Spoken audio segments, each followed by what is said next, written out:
c'est parti. Alors, je vais poser la question, tu vas répondre sinon la question. Donc présente-toi, Sam. Donc moi c'est Sam. Ça te va comme ça ou pas? Regarde vers le bas. Non, j'ai pas regardé c'est l'objectif. parfait. Pas regardé Tu regardes l'objectif, pas hein. C'est C'est évident. parfait comme ça. C'est très bien, je te promets, tout va bien. Ok, vas-y, présente-toi. Donc je me présente, je m'appelle Sam, je fais de la musique et je suis présent sur la plateforme Jamendo depuis une dizaine de mois maintenant.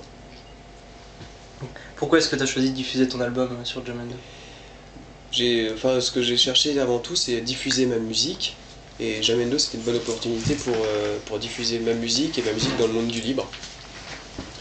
Est-ce que tu veux que j'approfondisse? Quelle audience t'as réussi à toucher? J'ai réussi à toucher des gens que j'aurais pas touché avec simplement mon site web. Si tu veux, Jamendo, la force, c'est de regrouper, je sais pas, 400 albums, ça doit être environ 200 musiciens, 300 musiciens, qui sont tous là, présents pour donc présenter leur album aux internautes, aux audionautes.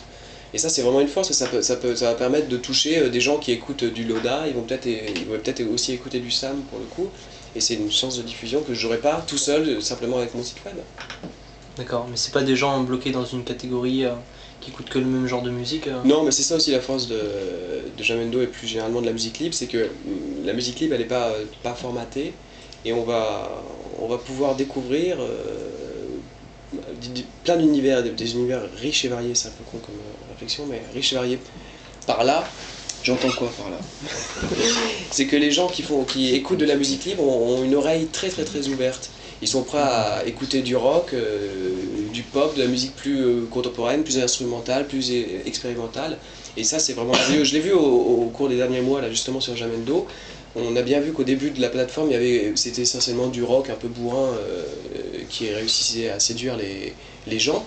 Et finalement, des gars comme Hertz ont un peu attiré du monde, et les audionautes, les auditeurs, ont vraiment diversifié leur écoute. Et lorsqu'on voyait ça traînait beaucoup autour de clichés de ce qu'on entend sur les radios commerciales, aujourd'hui les gens s'intéressent vraiment à une musique beaucoup plus diverse sur Jamendo. Et ça c'est cool. Okay. À quel type de groupe tu conseillerais d'être sur Jamendo aussi? Bah moi.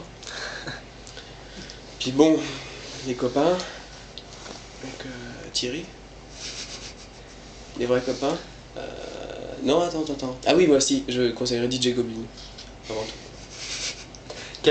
À quel type de groupe, des groupes qui débutent ou des groupes amateurs, tu conseillerais d'envoyer leur musique sur Jamendo?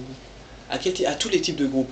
Et c'est vraiment une chance pour tous les types de groupes, c'est-à-dire y compris du plus amateur au plus professionnel, s'il n'est pas à la SACEM bien entendu, qui viennent sur Jamendo.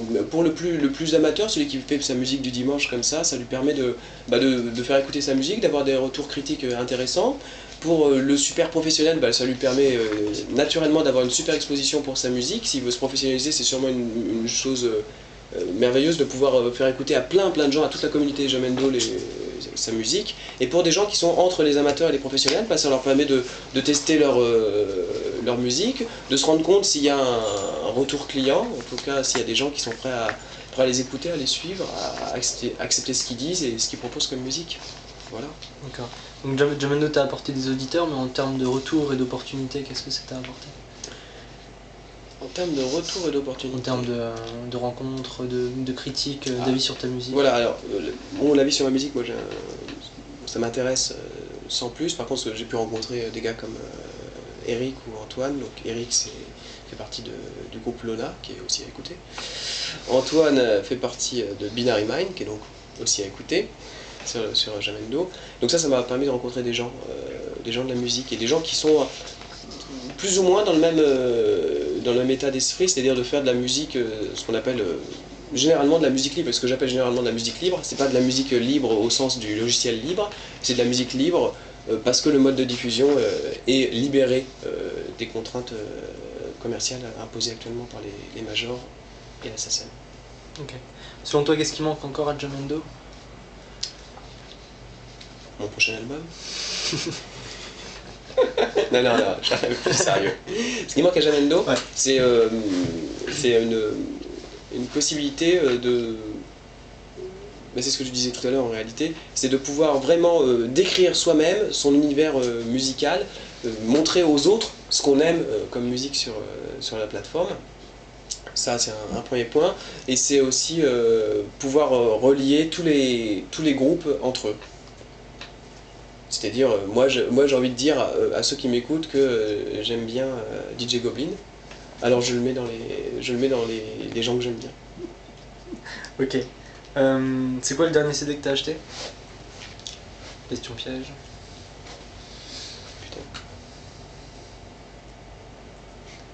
Eh ben écoute, non. Ça doit remonter à 96. Ouais, j'ai piraté de la musique aussi. Ça en coupe. Bah, on peut pas pirater tout sur Jamendo. Non. C'est tout. C'est la différence avec les téléchargements illégaux. Ok, merci. J'ai aucune idée. Ça va, tu couperas, tu feras Ouais. bien.